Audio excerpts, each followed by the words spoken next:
Welcome to Ground Control. I had this T-33 out last week. After my last repair, to get this jet in the air again and get some flights on it. And lo and behold, when I went out and launched it at full throttle with a 3S Plus power system, I had a failed launch. Dropped a wing on me and nosed into the ground. So this is my third repair. And I'm ready to take it out and try it one more time before I abandon this plane. But there's a reason that that happened on that launch, and when we get back here from this flight session, if it turns out to be a flight session, I have some important information for you on why that failed launch happened, and some information on the gyro, and also give you information on carbon reinforcement of the fuselage, and also where I have my CG set. So, I'll see you out the field.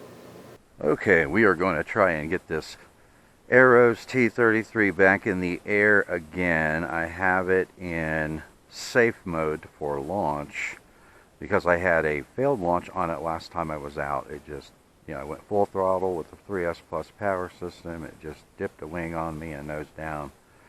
So that was my third repair on this jet. So I'm hoping putting this in safe mode will get it in the air, and then we'll put it in manual mode. Hopefully you can see that when I'm tilting the wing, I'm getting the ailerons moving in the right direction for leveling the plane.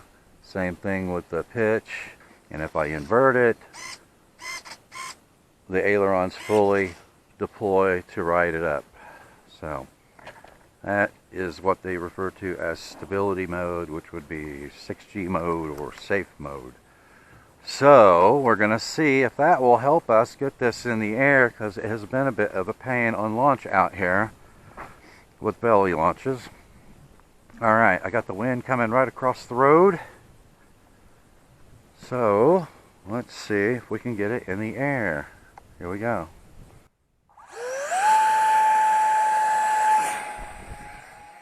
Well, safe mode did help get it in the air.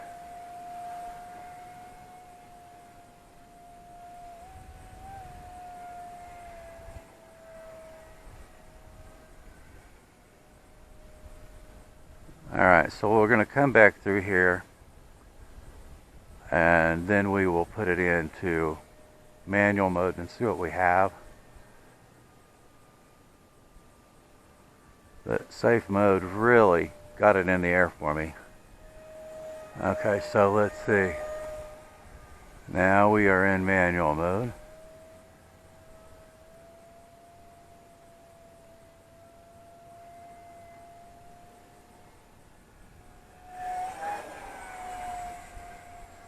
Nice roll rate. See if we can bring it down a little bit. Back off the throttle a little bit.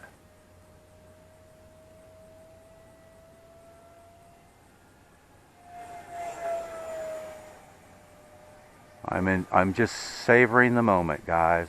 I have had so many problems with this T-33. I am just savoring the moment.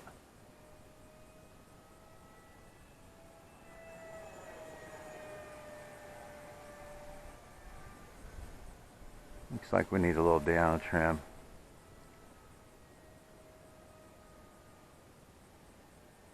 And I have my 4S battery pushed all the way forward.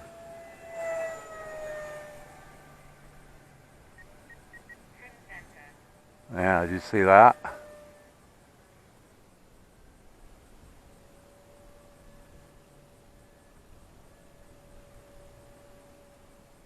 Really wanting to climb.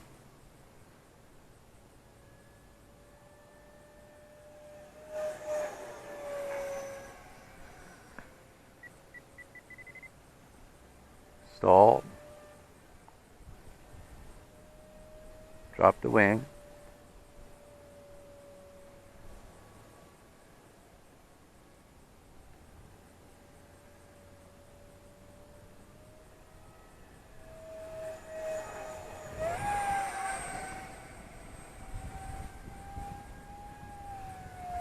Alright, we got a lip out of it.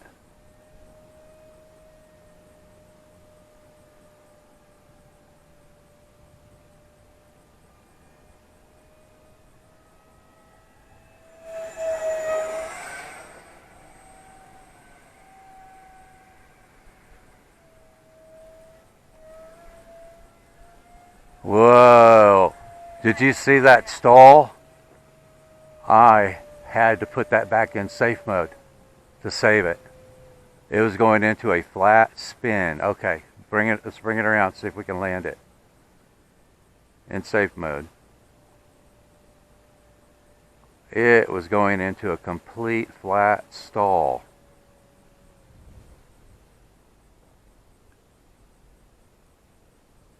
Alright, looks like we are clear.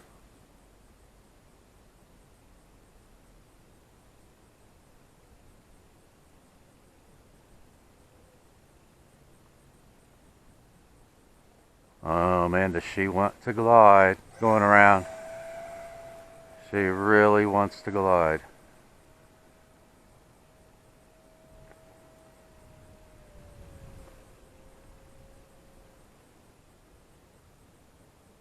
With the sun at my back, that is not good.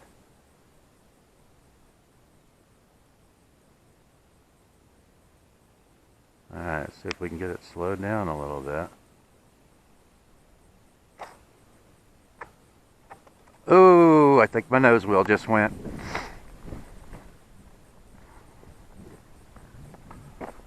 Alright, did you guys see that flat spin that it went into? Yep, there goes my nose gear. Dang it.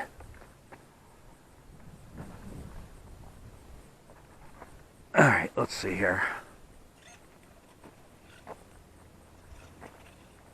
Well, at least safe mode helped me get it back down on the ground.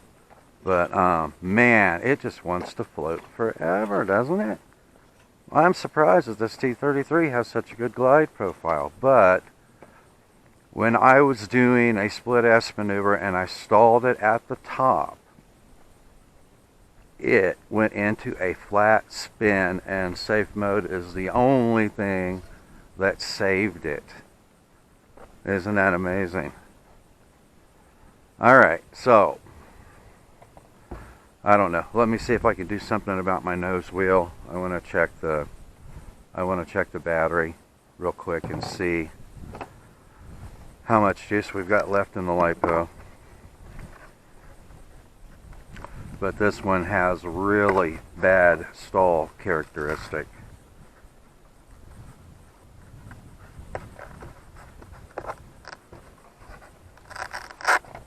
Alright, so let me see if I can get this battery put up here.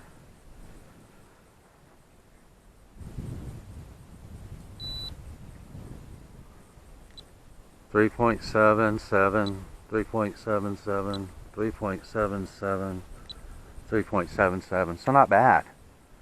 Not bad on that 1300 milliamp hour 4S LiPo. But I will have to see if I can do something about that nose wheel. Man, I wish I had a... I'm going to have to get a battery operated glue gun for situations like this. But I've got one rear wheel that's bent, and it basically just pulled the nose wheel out of it when the nose came down. So I'll see if I can do something. This is the first just very minor repair that I've had to make so far on this jet. Most of them have been major repairs. Okay, so at least safe mode will really help me get it in the air. I applied a lot more down trim in the elevator because it wanted to nose up. And the elevator is completely neutral with the horizontal stabilizer, and I have my battery pushed all the way forward, and it weighs 154 grams, and that gives me a neutral balance at 65 millimeters back. So anyway, if I can't get this temporarily repaired so I can put it back in the air again, we'll put the F-16 in the air. See you in a minute. Okay, I've got my nose wheel taped on. I'll be really surprised if it stays on there on landing, but we're going to try to put it in the air again. This is the first time I've been able to put it in the air 2 consecutive times. Can you believe that? Alright, we've got it in safe mode again for launch. That seemed to work out pretty well. So let's see if we can get it in the air.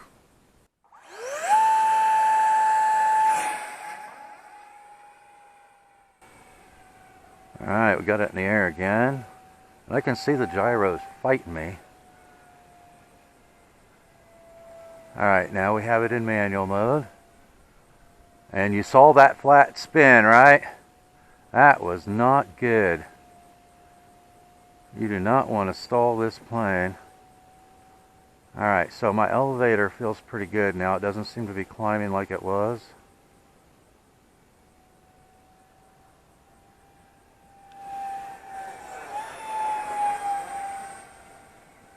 I got my finger on the trigger for safe mode.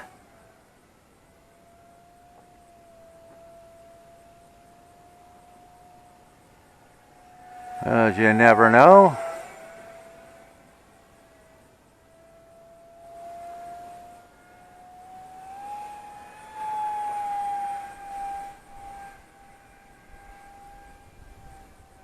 Better. You definitely want to keep the speed up on this one.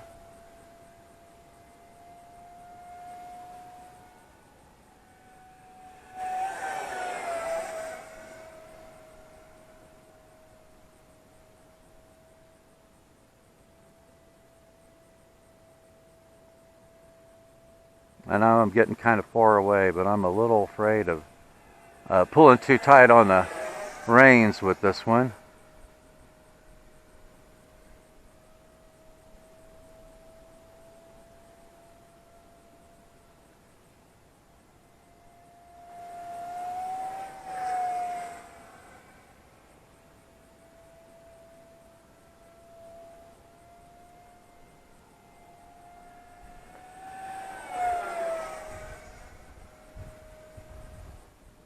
I just don't feel like I can back off the throttle on this one like I do with my other jets.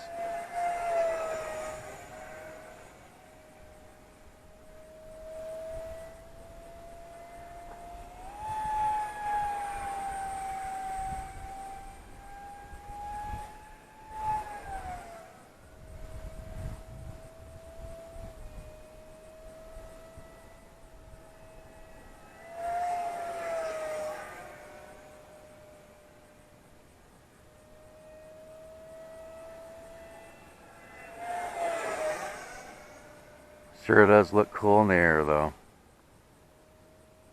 Okay, I'm about out of timer. I don't have any traffic coming right now. So I'm putting it back into safe mode. And it seems to want to climb on safe mode.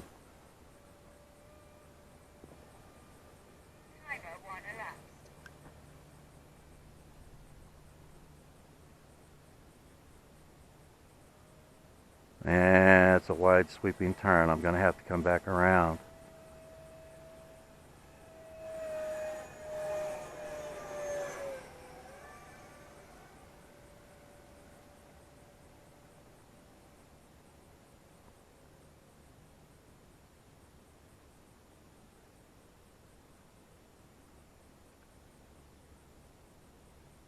Oh, come on, come on. All right, boy, that was a close one, guys. It just didn't seem to want to glide on me there like it did before. And my landing gear held up. Isn't that amazing? Well, it looks like the nose wheel's pulled out of it again. But anyway, I'm going to have to make a proper repair to that, and it looks like I'm going to need stiffer wire for the landing gear. Yeah, all 3 of them are bent up. Okay, so I'm very happy that I was able to get 2 consecutive flights on this. The gyro safe mode works awesome on this jet. I kind of wondered why the Viper did not come with a gyro, but this one did. And I think you saw the reason why. Is because if you get too slow, or if you stall it, it will go into a flat spin, and that's exactly what it did on my initial launch when I went with the specified CG range, which made it so tail heavy it was uncontrollable. And before I could get it back to put it on the ground, it went into a flat spin. And you saw that again today. So with this jet, you definitely want to keep your speed up. Now, I'll meet you back at the hangar because I've got some important information that I want to give you about this jet, and also about the gyro system and carbon reinforcement on this fuselage and where I have my CG, and that seemed to work pretty well. It seemed like it was balanced pretty well. The rolls were nice and axial. I didn't see the nose drop. When it was inverted in the roll, it seemed to maintain its line. It performed the loops and the split S maneuver fine as long as you keep your speed up, but you cannot slow at the top of a loop or at the top of a split S maneuver with this one like you can the other EDF jets I've flown. So I'll see you back at the hangar. Okay, so my landing gear just would not hold up. So back to the drawing board on that. I don't know if I'm going to try and make a more robust landing gear system for it, or if I'm going to forego the landing gear and put skids on it. But what I like about the landing gear is that those foam wheels and the rubber wheels absorb so much of that punishment, you know, when you're coming in for a landing. So I do like the landing gear with the foam wheels, but the wire that I had to use was just not stiff enough to hold up to the weight of the aircraft. So I'm either going to have to redesign it or put skids on it, but I will do one or the other. So you saw the stall, two stalls today with this jet. One, when it was climbing on me and I was trying to adjust the down trim on the elevator to get it leveled out in manual mode. And I just let it go and let it go while I was adjusting it, and it finally stalled and then it dropped the wing. And that was easy to recover from. But when I was performing the loop worked fine. I kept the speed up, but one thing I like to do with any plane, just to see how well it handles doing maneuvers, is I like to take it vertical until it runs out of steam, and then roll it over, and then let it float over the top on a split S maneuver. And I've done that with my other EDF jets. This one, if you lose steam at the top and it stalls, I thought it was going to work just fine. It started to, the nose started to fall over. It looked like it was going to float over the top, and as soon as the nose fell, it went into a flat spin. So it's a pretty bad stall characteristic, and the only thing that saved this plane was I had my finger next to the trigger and I switched it back into safe mode, and the gyro saved the plane. Otherwise it was going in the dirt. So the safe mode on this worked really awesome for getting out of trouble, which I was in a lot of trouble out there during that first flight. So that saved the plane. So lesson learned on this airframe is you do not want to fly it too slow, and you definitely do not want to stall it. Now this is the second time that I have seen this flat spin. The first time it happened was the first time I took it out when I went with the specified CG that was in the manual, and it was so tail heavy it was uncontrollable. And when it stalled, then it went into a flat spin and came down. So this flat spin characteristic on stalls has happened twice in 4 launches. I have seen that stall characteristic twice, so you need to be aware of that. And you don't want to go too slow with this jet. And I would say you don't want to lose too much momentum in the turns either. I mean, I don't think it will flat spin when you go into a turn, but it will definitely drop a wing on you. So be aware of that. Keep your speed up on this jet. I like the way it handled in manual mode once I got it in the air. I need to do a little tuning on it. I think I got a little too much aileron movement in it.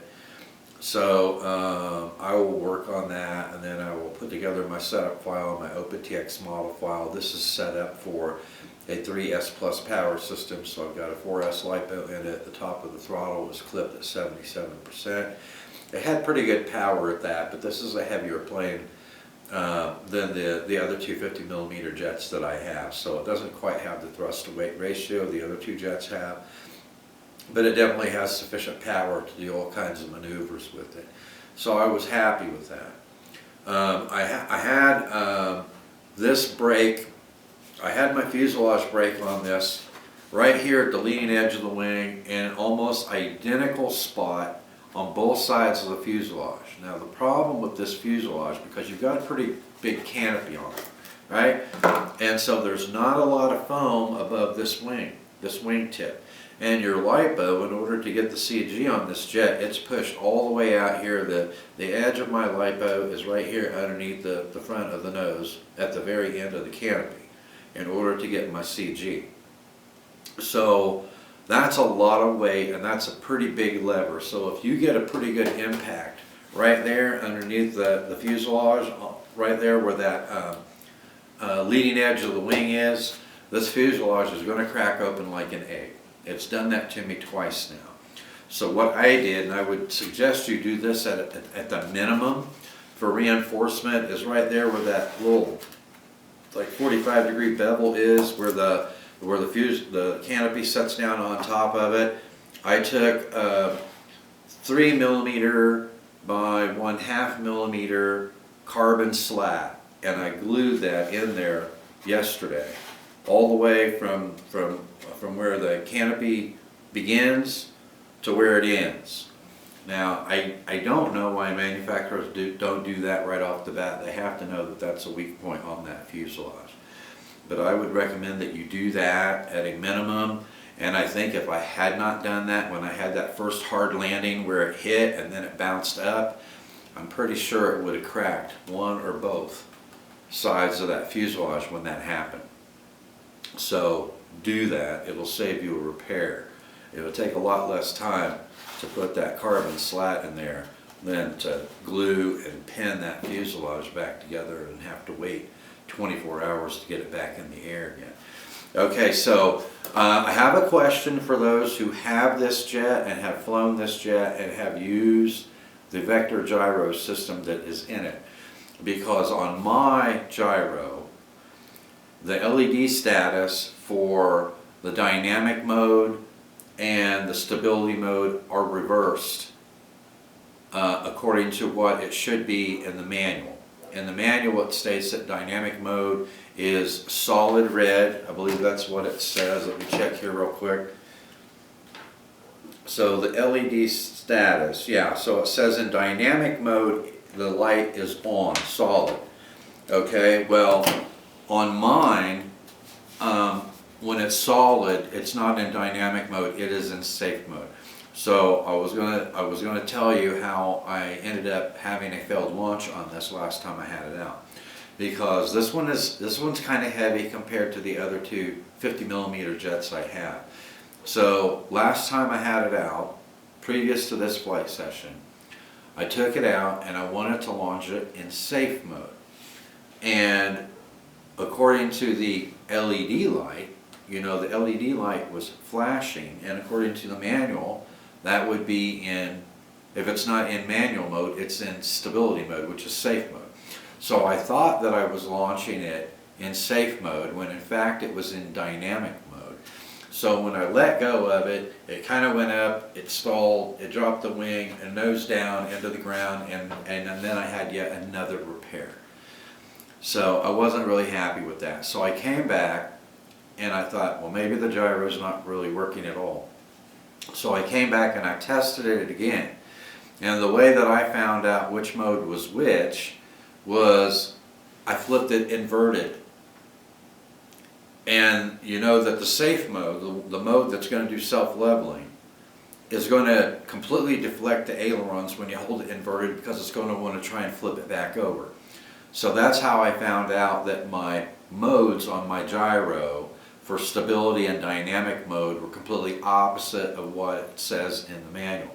So I wanted to know if anybody else ran into that same issue, if theirs is reversed. Because what I don't know is if this specific gyro was misprogrammed, because they're pre-programmed before you put them before you receive the plane, it's configured for this specific airframe? Or is the information in the manual wrong? Because the information for the CG, specified CG, was so far off, it was uncontrollable. So if I was a betting man, I would say that the information that's in the manual for the gyro status is probably incorrect also. But I wanted to know if anybody out there could verify that. So anyway, I'm going to go through and I'm going to demonstrate that. I'm going to make a separate video. I'll probably publish it on our Facebook page instead of our YouTube channel. But I will bring the camera in and I'll show you the LED status on my gyro, and then I'll show you, I'll prove what mode it is in. But that's what caused the failed launch when I was out last time. I thought, according to the LED status, that it was in safe mode when in fact it was in dynamic mode. So it didn't help me on launch. And I ended up with a failed launch. So, okay, so I purchased this jet to review. This jet was not sent to me. So one thing that I always ask myself when I get to the point where I can tell you yay or nay on an aircraft is, would I buy it? Or in this case, would I buy it again? And my answer for this jet is no. I think this one is definitely a pass. And I say that because it has a terrible stall characteristic. You've seen it twice in a flat spin. And first of all, the specified information for the CG in the manual is so far off that if you set it up according to their specifications, it will result in a crash. And there's no excuse for that. There's absolutely no excuse for that information not being validated before they go to print with their manual. So that's another one. And the fact that my gyro has the dynamic and stability modes that are just opposite what the printed manual says.